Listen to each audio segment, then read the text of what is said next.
making a threat like that, was it just a threat, or would he have played out? And I think you have him guilty of playing the whole thing out. The rehab, the physical therapy. I don't know if there had been a ton of rehab and physical therapy. It's a cleanup of, it's a knee procedure that ever since the 2015 NBA Finals, he got hurt in overtime, headed to overtime of Game 1, yes, that he's needed this procedure. Now, obviously, he can play through it. Yeah, I think he fractured his kneecap. He broke his kneecap. He had a serious knee injury. Yes. And so since then, I think he had it taken care of then, but you will usually need some maintenance later. So, but whether he would have actually done it or not, this threat, it's unconscionable.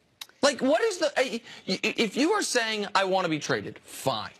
If you're saying, I demand you trade me, okay, fair enough. Well, we've seen LaMarcus Aldridge do that, and the Spurs say, no, we're not going to do it. For you to then say, if you don't give in to my demands, I'm going to shoot the hostage. If you don't give in to my demands, I am going to wait. Tell people how that's different than saying, if you don't give in to mine, I'm going to sit out. Either way, you're not available. If you sit out, you are at least sacrificing something because you're not getting paid. You're not getting paid. And by the way, I've never seen an NBA player sit out. Like, I've never seen it happen. A guy sit out for the year. So a guy sacrifice his guaranteed $20 million, which is what Kyrie would be doing. It would probably void his contract as well. Yeah, he would be in violation of his contract. Right, but you can have surgery. Like, no team can tell you you're not allowed to have surgery. And so to extort a team like that and force your way out it's unbelievable. And it is the type of thing that if someone without some reporting behind it, and by the way, Kyrie and his camp were asked about this and did not deny it, if someone just speculated it, if I just came on TV and said, you know, I heard, I can't report it, but I heard Kyrie was saying he was going to have knee surgery if you didn't trade him, people would say that is reckless and ridiculous. How could you accuse someone of that? Well, if that's what he did, that is, there's no justifying that. And it calls into question, what is the point of having a contract? If the moment you want to get out of your contract, you can just threaten, oh, I'm still going to get paid, but I'm going to withhold my services?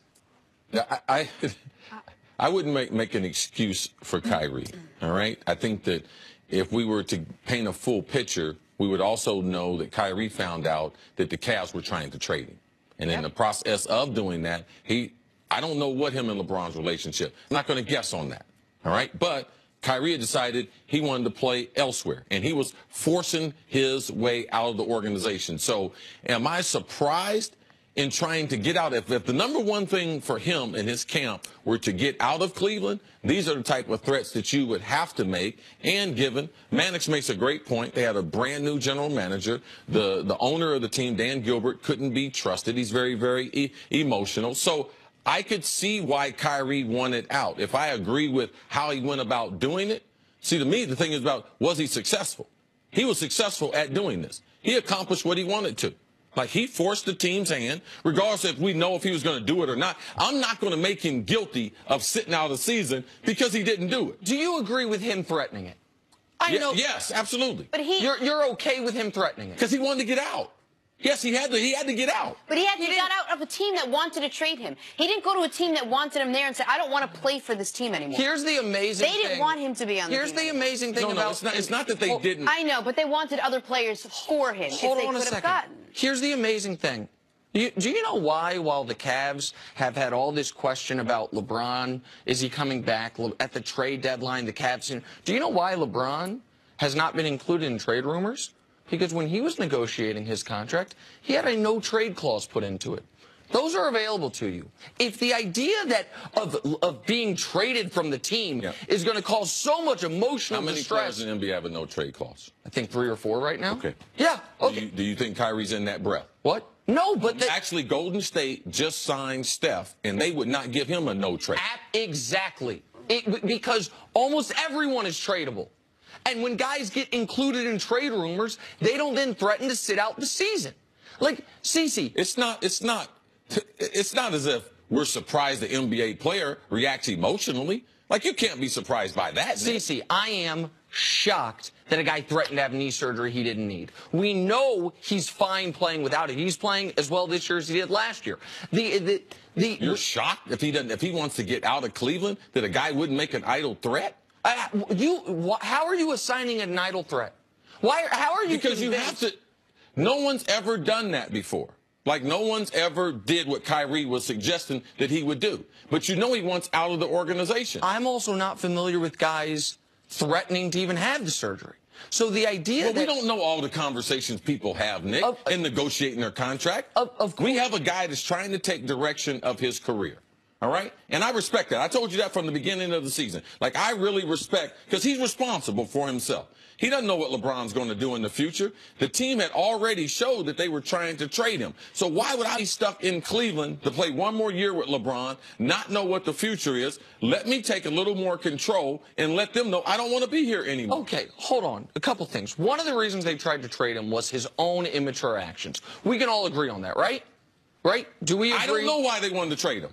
Because the general manager's not there anymore. I don't know why they wanted to trade him. Logic dictates that part of the factor would be, at practice, him refusing to run the plays. His father saying to Randy Mims, we don't consort with the enemy. Knowing Mims, I believe, works for the team at this point and is one of LeBron's best friends. We've seen a lot of NBA players immature. Yes. A lot of NBA players. So to act like Kyrie is a foreign man, a foreign in a foreign land. No. We see this often. And guys that act immaturely sometimes get included in trade discussions, especially when you can get an all-star in return in Paul George and potentially Eric Bledsoe as well. If it is okay for a player to say, you know what, I don't want to be here anymore, and if you don't trade me, you're going to still pay me. By the way, you're going to still pay me my money, and I'm not going to work for you, then I have a question for either of you. What's the point of the contract? It's guaranteed for Kyrie Irving. Most people do have a contract. I said just most people do have a contract as far as in their job. Yeah, yes, and it's a two-way contract. It is not a contract if at any given moment I can say I'm not going to work for you anymore and you have to keep paying me. What? I think you're one of the few people that think he was actually going to go through with having surgery on his body. I'm not going to make him guilty of something that he didn't do. Now, I thought he was very effective in getting out. Looking where he is right now, he was. Hindsight, because I can. I didn't have hindsight before. Now I have hindsight. He's in a good spot now. So we don't know if he was going to go through with it. So and I take that. I take that. I don't know. But you, it seems to me, maybe I'm wrong, that because you don't know, you are saying he wasn't going to do it. No, I'm saying I don't know. And I don't know means I don't know. Okay, but we do, okay. All right, he threatened it. And so we're just, okay. Of course. It's not the first time someone's threatened him. Threatened someone in a contract negotiation. It wasn't a contract negotiation. Well, he was negotiating his career.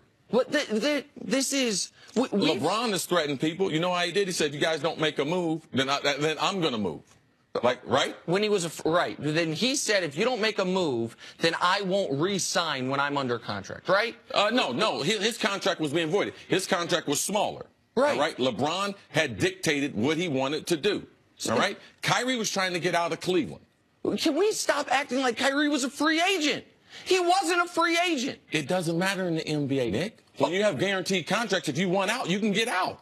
Bledsoe got out of Phoenix. He wanted out. Eric Bledsoe. Paul George wanted out of Indy. He got out. Right. Is that true? Understand? Yes, absolutely. None of those guys threatened to withhold their services. There is a clear red line here that I don't. When we saw Carson Palmer in the NFL say, "I don't want to be in Cincinnati anymore," how did he do it? He said, "I'll retire. I will flatly retire." And guess what? I will not only not get paid anymore. So you would have felt better if Kyrie said, "I'm going to quit if you guys don't trade me." At least that would be fair. At least that would be within the parameters. What's fair? What's fair in life? Like, what's fair in life? Cece, when we talked about this, you were as surprised by it as I was. Like the idea. But I'm not gonna make him guilty of a crime that he didn't commit. Threatening the crimes. Threatening is the crime. Sometimes you have to threaten people. Sometimes you have to put them to the wall because that's the only way that they're going to get what you want. Yeah, absolutely. Okay, it's called negotiation. But you don't. Okay, so you can negotiate your way out of a city, Nick, even though your contract's not up. Okay, so then again, if this is just that's how it became available to you. I understand that, CC, but what never happened when you were becoming available to us is you were saying, oh yeah, and by the way, I'm going to get all the money too. By the way, this is you guys. What? You're not right. Well, hold on. Well, these are slightly apples and bowling balls here. But the point is, like, what is the point of the contract?